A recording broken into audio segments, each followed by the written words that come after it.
Good morning. This is an introductory video on procedure of laser scanning with tanks, pressure vessels, pipes, and other abstract shapes. Today we have with us a Trimble SX12 total station with laser scanning capabilities. So it has the traditional functions of a total station, taking topographic points used for settlement surveys, and it also has capabilities for laser scanning, which is then used for downstream engineering applications. Okay, so we have with us three components to the unit: the main scanner itself, the tripod that it sits on, and the controller, which is used to operate it remotely. Now it can be operated with Wi-Fi, it can be operated with radio, and it can be operated with a cable. Today we're going to be using the Wi-Fi module. First, talk about the main unit.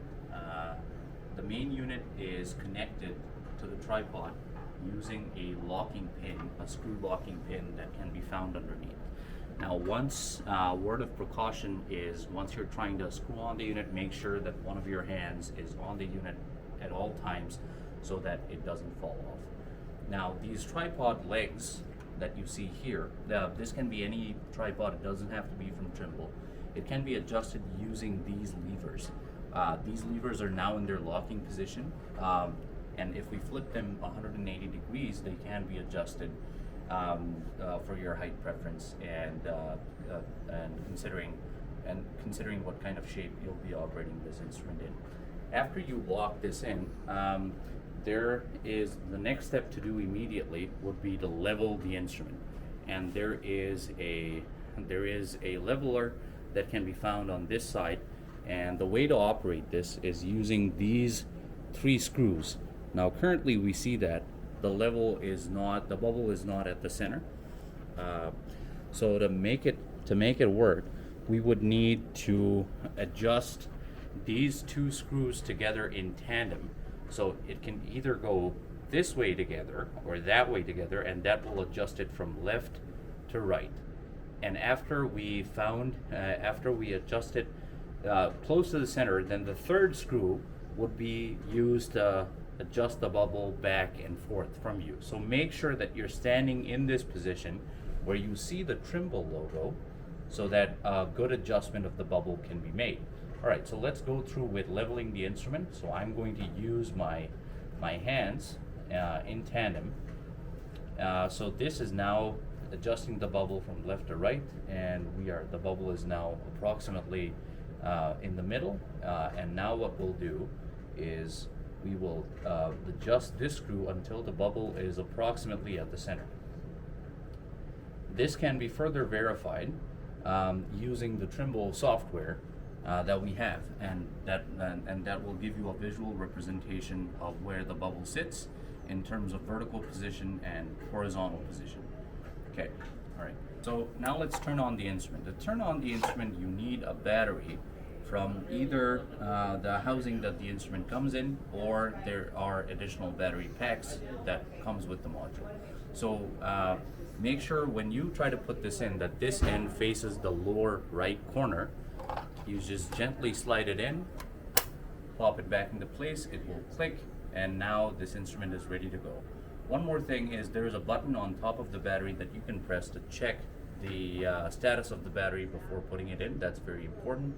You want to make sure that all batteries are fully charged before leaving for the field. Now, the on button for the instrument is located here. We just press it once, and it will then turn on. So after this setting it up and leveling the instrument is complete and you turn it on, we will now switch over to the controller, and now we'll start to control the unit from the controller directly. Right. As you can see, the software that we'll be using to control the instrument remotely would be with Trimble Access. You take the pen and you double tap it. It opens up the software. Right, okay. And as you can see, a bunch of projects are already listed here. Today we're going to be making a new project, so click New. Give it a name. We'll call it the office, You can write down a description if you like. You can put an image here if you like. We're not going to do that today. Yeah, so here now it says controller Wi-Fi is in use, and the unit automatically connected to the office's Wi-Fi. We would like to switch the Wi-Fi to the Trimble controller Wi-Fi, so we press yes. And you don't have to change any of these details. We'll press enter. Now, for the job name, today we'll call Connecting to total station. Yes. For the job name, we will call it Test 1. Now, typically, if you're wondering how would you name jobs out on the field, the project name would be the site name, and the job name would be the exact tank name or the equipment name that you'll be scanning. That's just a convention that we use. We're not going to mess around with any of these options, and we're just going to press enter. This is going to be in metric. Okay. So once it opens up this viewing window, there are a bunch of things that you need to make sure. Number one, that the scanner is not set in prism mode that you see here, but rather set in laser mode. So target direct laser, we would select this. This is one of the things that you have to make sure. The other thing that you can double check is the quality of your leveling. For that, you're going to press the total station button here, and you can check this with the level. Now, the unit has an automatic compensator. We'd like to engage that. And as you can see, the bubbles are all in green. The bubbles are displayed in green, so we will accept. Okay, right.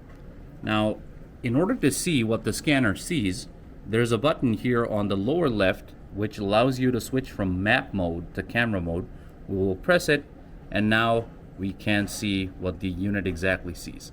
To change where it's looking at, you can either tap on the screen, or you can use the D-pad buttons located on the controller itself. Yeah. As you can see, we're just rotating the instrument around. It automatically changes pretty well. There's a zoom in, zoom out button located here. So typically you will need to zoom out to its max extent if you need to rotate the instrument quickly. There are also some snapshot functions here. You can play around with that later. So now that we have it set up, there's a few. We'll have to go through a few workflow steps in order to start scanning. So the first thing that we'll do is we'll hit the 3 dashes on the top left and go to measure. As we go to measure, we'll try to, this is the SX12, so we'll click the second button. Now we have a series of workflow steps. We'll not use every single one of them, but rather we'll first use station setup, then we'll use resection. And today at the end of the video, we'll also be showing how to use the instrument just as a scanner, which will be the scan station. So the three things that you'll need are station setup, resection, and scan station. So the first thing that we're going to do, like I said, is go with the first workflow step, the station setup step. Once you're in station setup, this essentially is trying to tell the instrument where it is relative to an origin that you will define. Here we have the pressure listed today, the temperature. It has an automatic sensor, so you don't need to tamper with these numbers. We'll hit accept. The first thing that it's now asking for is the instrument point name, where it is. Now we have a standard convention at Acuren. We like to name the instrument names where it's now located with the S100 the S series labels. So we'll say that the first location where it is would be S100. We don't need to input a number for the code. For the instrument height, we will need to measure the height of the scanner from the ground vertically up to this plus sign located just above the power button. Okay, so for that, let me just measure the height above the ground. You don't have to put the end of the tape at the center of the tripod. It just has to be vertically down. That's it. Okay. And this height, by definition, according to the Trimble manual, would be the instrument's true height. There is another height that you can input called the bottom notch height, but typically the bottom notch is this point right here. So you either define the true height from the ground to the plus sign, or you define the bottom notch height. Today we're going to define the true height. Okay, so placing my tape, I see that the true height is about 143.5 centimeters. Now, since the unit operates in with the metric system, we have to define it in terms of meters. So for instrument height, I will type in 1.435. We will key in the instrument point. The first point, I typically like to define the first station as the origin. So we'll put 0 for northing, 0 for easting, and 0 for elevation. But this is entirely up to you. We will not take this as a control point. Typically, control points are for georeferencing. We will not be using it. So we keep that unchecked, and now we'll hit accept. And you will hear an audible signal that says station setup complete by the instrument. If you don't hear this signal, go back and redo station setup. Okay. Now it's asking for a backside point name. A backside here, as defined by the instrument, just means the instrument's north, or where the north of the site is. Let's just say, for example, so now I'll rotate the scanner. I'll make it look at the northerly direction. So it just has to be approximate. It doesn't matter too much. I will make it look approximately in the northerly direction and call this point north. Here in backside point name, I will call it north. Make sure it's actually looking at an object where the laser can reflect from. Again, these question marks only appear if the unit has accidentally switched the prism mode. So again, we will click that button and go to target DR, and you automatically see that the backside height has been set to 0. We will not tamper with it, but you do need to define the azimuthal angle here, and we'll key that in as 0, and then we'll hit enter. Measure. Okay, and now we'll store this information. Station setup completed. As you just heard, it says station setup completed, and if you look closely at the camera, it has now defined a north position. So even if you switch, even if you change direction, that north is pretty well defined at that region. Okay, right. Now before we jump into scanning, there's one more step that we need to do, which is we need to record the information of the targets that we've placed. This will later be helpful when we're trying to triangulate the new position of the unit when we're doing additional scans, and that part is called the resection. So for now, I have set up 2 targets here. These targets will typically, if you don't have access to targets, you can make a plus sign with wax markers or paint markers on walls, and that is fine. So here we have 2 targets set up, and I will make the instrument now look at that target, which I've defined as target 1. Okay, so point the plus sign or the cursor of the instrument exactly at the center of that target. Oh no, I've defined it as target 2. So approximately as best as you can with the D-pad, point it at the center, hit the 3 dots, go to measure, and then select the second option, measure topo. If you don't like to go through that option, you can instead just hit measure here, and it will automatically understand that you're trying to measure a topographic point. That might be a little easier. Okay, so we'll call this target 2, so I'm going to name it as T2. And you'll see that if this is in laser mode, it will not ask for anything much. The target height will automatically be set to 0, and we'll hit enter and then measure. Once it comes back with a value of the information, it will be displayed here. If not, it will say EDM timeout. If you get an error message that says EDM timeout, make sure to place your target in a less white or less reflective space so that information can actually be found. Okay, so here it actually was able to manage some information, and we're going to hit store. Observation stored. And the target has been recorded. Yeah. So right now we'll switch to the second target. You can use either the D-pad like I said, or you can touch the screen. So now I'm going to be using the D-pad, and I'm going to hold the right button until the scanner is pointing at target 1.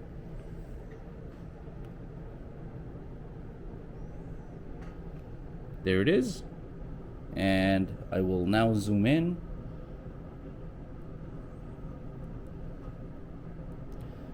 Approximately place the cursor at the center as best as you can, and I'm going to name this as target 1.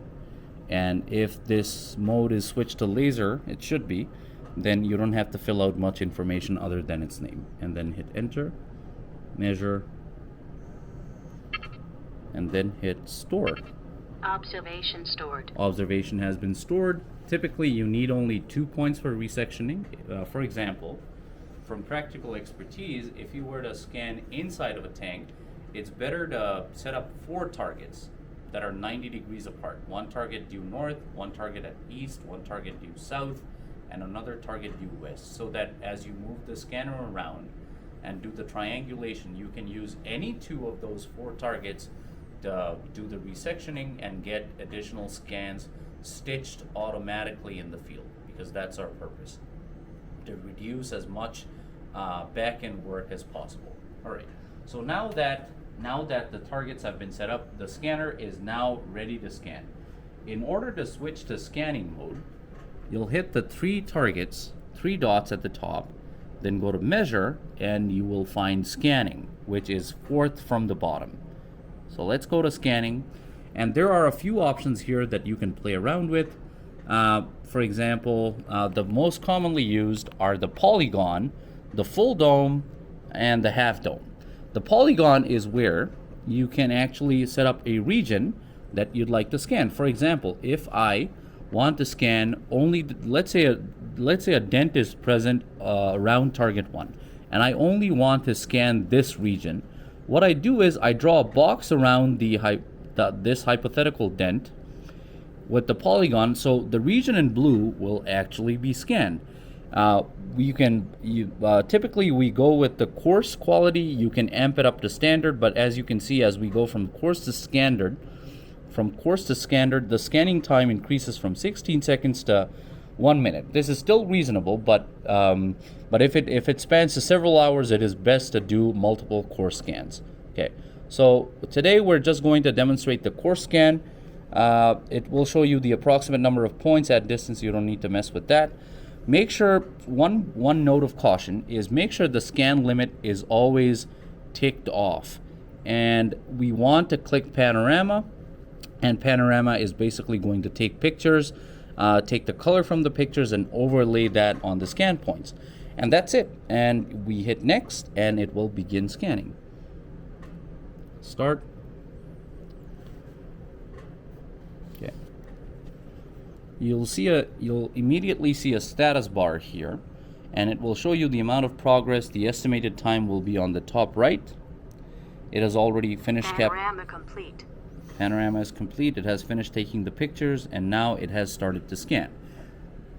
Once it starts to scan, or before it starts to scan, make sure you are far away from the scanner, because any little vibration of your feet will cause errors in the scan to appear.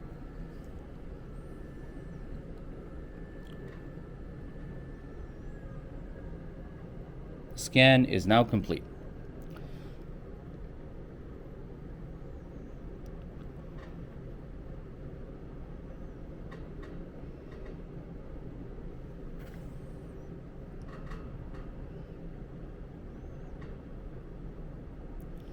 Yep. Scan complete. And you can immediately see the region marked in red were the points that the scanner was able to pick up. If you see any non-red regions within this zone, it means that there was some residual grease on the piece of equipment that you were trying to scan, which caused a loss of scan points. If you want to switch to map mode and see exactly where your scan data is, Just click the map button, place everything into perspective using this button, and you can then pan around. Use the panning tool to see the area that you've scanned. And as you can see, part of the door has been picked up and part of the wall has been picked up as well. All right, now let's hit escape. Let's go back. I want to do another scan from this position, and now let's demonstrate the full dome. The full dome is gonna be your best friend for internal scans, and you will typically use it for internal scans, and this will do a complete 360-degree scan from where it's standing. Make sure before you start the scan that the instrument is actually pointing away from you. This is just a precautionary step. So here the instrument is now looking away, and it tells me here in the estimated time that the time to scan would be about 11 minutes and 46 seconds.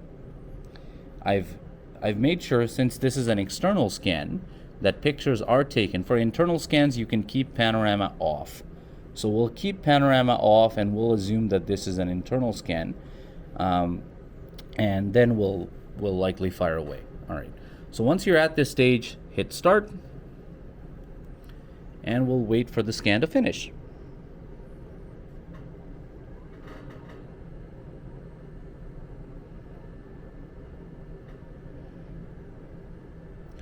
Scan has started.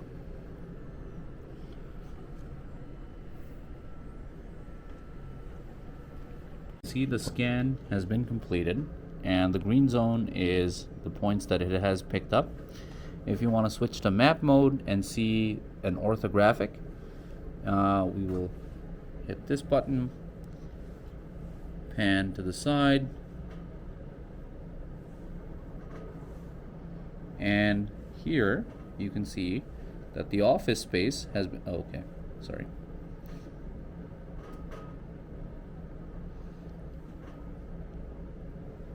Here you can see that the office space has been picked up pretty well. That red region is the first scan, so it differentiates between the scans with different colors.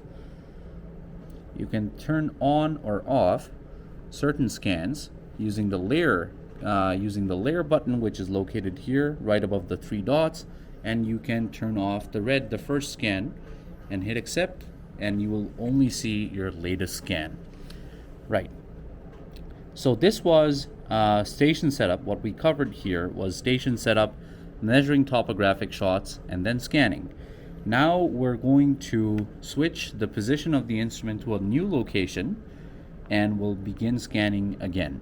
The reason we do this is to cover blind spots and to make sure that we get the entirety of the equipment that we're scanning instead of only a portion of it. Okay, so before you move position, go to the three dots at the top, go to measure, and you hit end conventional survey.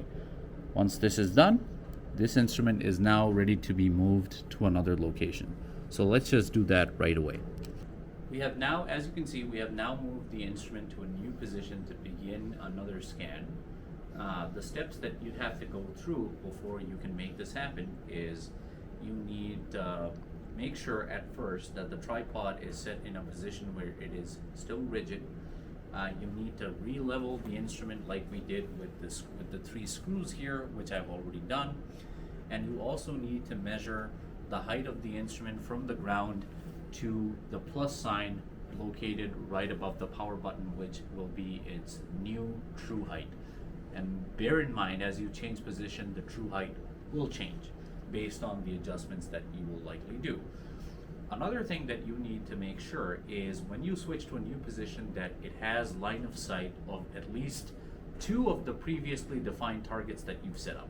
Here we've set up 2 targets, and as we've switched this to a new position, it is still able to look at 2 of these targets. In the field, for example, like with the internal scan reference that I've used for a tank, you'll set up 4 targets, and when you switch to a new position, make sure the scanner can look at least 2 of the targets out of 4 that you've set up. Okay, all right. So now let's go through this procedure. As you will then level the instrument on the controller, automatically it will show you a level check.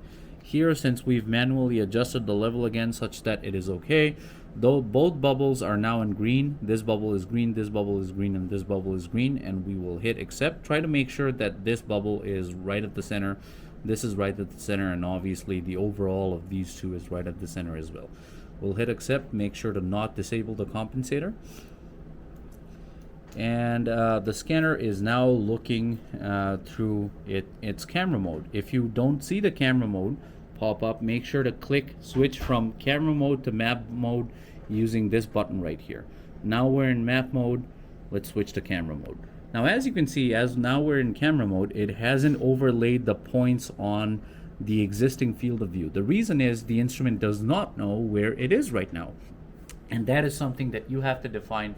And this next critical step is called resection, which is you are now triangulating its position based on the original position with the targets, and then letting the instrument stitch the scans internally, stitch new scans internally as it does so. Okay, so the way we do resection is, this is the second step in our workflow.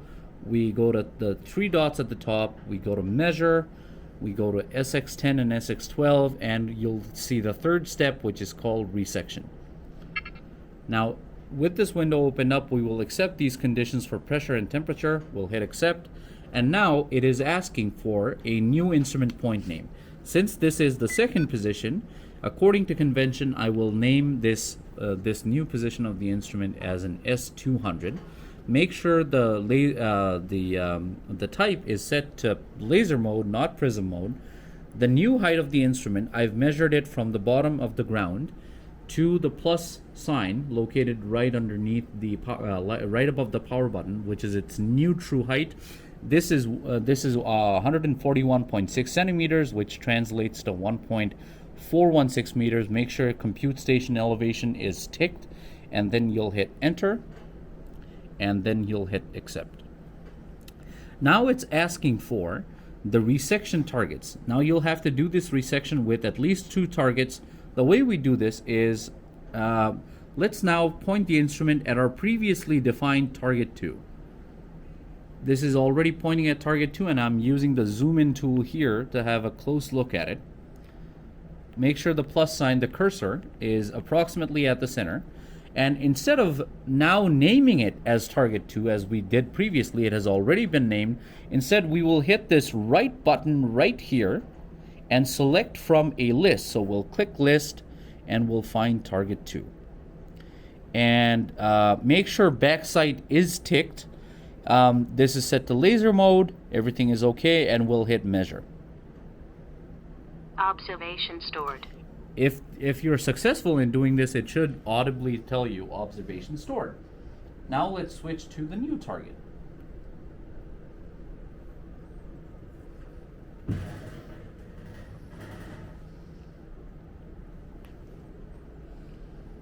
Okay. Now the scanner is now looking at target 1 that, again, we've previously defined. You don't need to rename it again.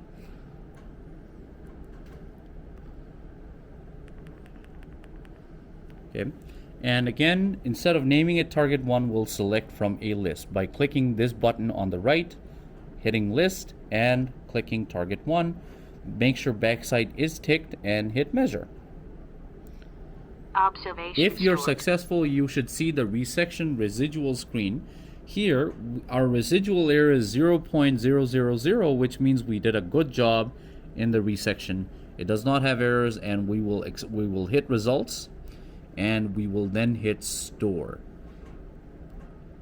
Station setup completed. And when doing so, station setup will be completed and the resection will be successful. And immediately you'll see that the points from the previous scan have now been overlaid on the new position. The scanner now knows where it is, and if you're successful, you'll see the points on the screen overlaid on the overlaid on the camera in its new position. Now we'll do the same procedure again. Now that we are successful in doing the resection, we will hit the 3 dots at the top, go down to measure, get to scanning, and we will not do the full dome scan again, but rather we'll do a coarse scan. And we'll do a select polygon. just to speed things up. Okay, I would like to have a closer view of the doors here. So what I'll do is I'll just place dots. Just tap, and it will automatically start creating a polygon around this place.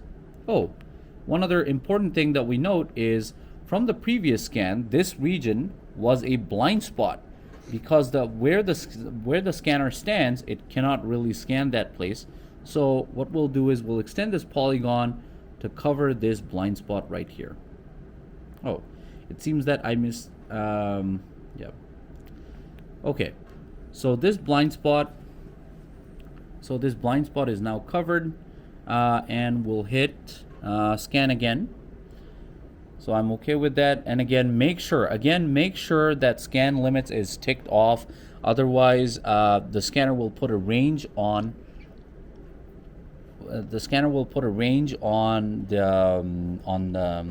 On how far it can scan, and you won't have necessarily a lot of data points. So we'll hit start, and the scanner has now begun scanning. Okay. Now, as you can see, we've picked up the blind spot from the previous scan. So we're happy with that. Yep, and that's about it. And you keep, and if you want to switch to a new position, you go to the three dots at the three dashes at the top.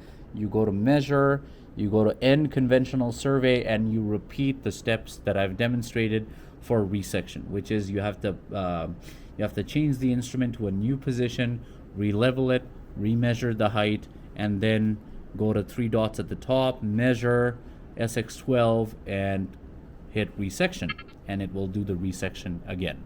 You rinse and repeat those steps until you are satisfied with the scan quality. Let's cover another essential aspect of the unit, which is its free scanning capability, where it is able to complete in the field unregistered scans that do not have to be stitched in the field. For that, we would go to, after we set up a job and it's open, you go to the three dots in the top left. So you go down to the measure, SX10 and 12, and you'd use the second option from the bottom, which is the scan station mode. If it is found that the instrument is difficult to level and you aren't capable of leveling the instrument, it would be wise at this point to disable the compensator, and then in that case we would be able to start the free scans. So make sure to disable the compensator if the unit cannot be leveled in the field or it is difficult to level in the field. We hit accept, and now we're in scan station mode. Just have a name. We go to next, and Station setup completed. And it should say station setup completed. And from this point on, you can start your full dome scans as you usually would in previous scanning windows. So again, make sure that the scan limits are ticked off, and once you're okay with the framing and the scan density, you just hit start, and it will begin scanning. Once this is complete, you would typically then go to the three dots at the top, go to measure, end conventional survey, and start another free scan. So let's do that right away. You go to measure, SX10 and 12, go to scan station, accept. And the reason it is accepting is because we've disabled the compensator. If we had not, this wouldn't let us scan in the first place.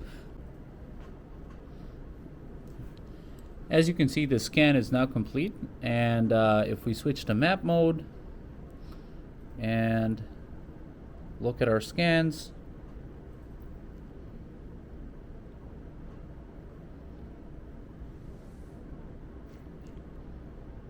yep. As you can see, the purple looking scan, which was our free scan, is not merged onto the existing scan, but rather it's floating randomly around it. The way to merge it with the existing scans would be to transfer this data over to a computer and then merging it in Trimble Business Center using 3-point registration. And if you need further free scans, all you have to do is shift the scanner to a new location and use the three dots at the top, go to measure, first end conventional survey, go to SX10, and then use scan station again, give it a new name, and then begin scanning. And as Station setup completed. you can see, it's as easy as that. Now, this will only be conducted in situations where it is difficult to do resection, and you would then in that case you would want to conduct a large number of free scans out in the field, and later it'll be merged in the software. All right, so that's about it. So the last bit of information that I'd like to go over is, once you're done scanning and you have all this data, how do you transfer it then to a USB stick? Okay, so there is a USB slot in the bottom of this device. You stick a USB drive in. Now we'll close this.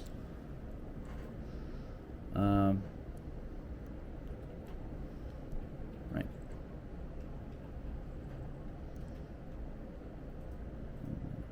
Okay, we'll hit exit. We'll reopen the software.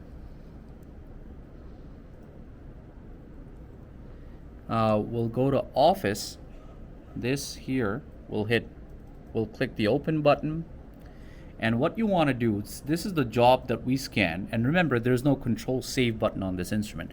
Once it finishes scanning, it automatically saves the scans. So all of our information is now saved on test 1. So what we'll do right now is hit the copy button right here. And then we'll click this button right here, and we'll select from the list of jobs that we've done. Here we see the office, and here we see the test 1. So the test 1 file, click that, and destination folder would be automatically set to the USB drive. You don't have to do anything here. So right now, so all you need to do is hit the copy button, and it will start copying the files to your USB stick.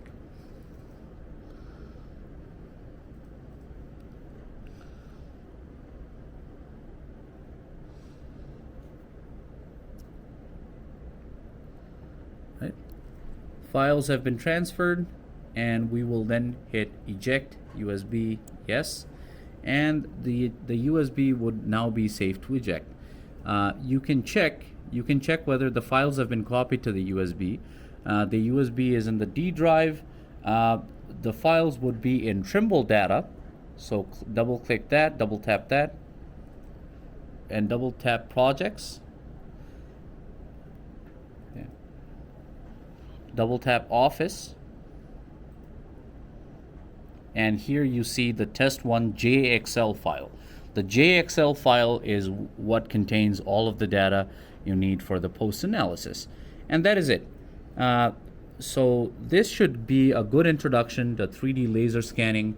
What you have to do afterwards is obviously practice and make sure you are fully confident before taking this out on the field, so that you can have successful laser scanning jobs. Thank you, and take care.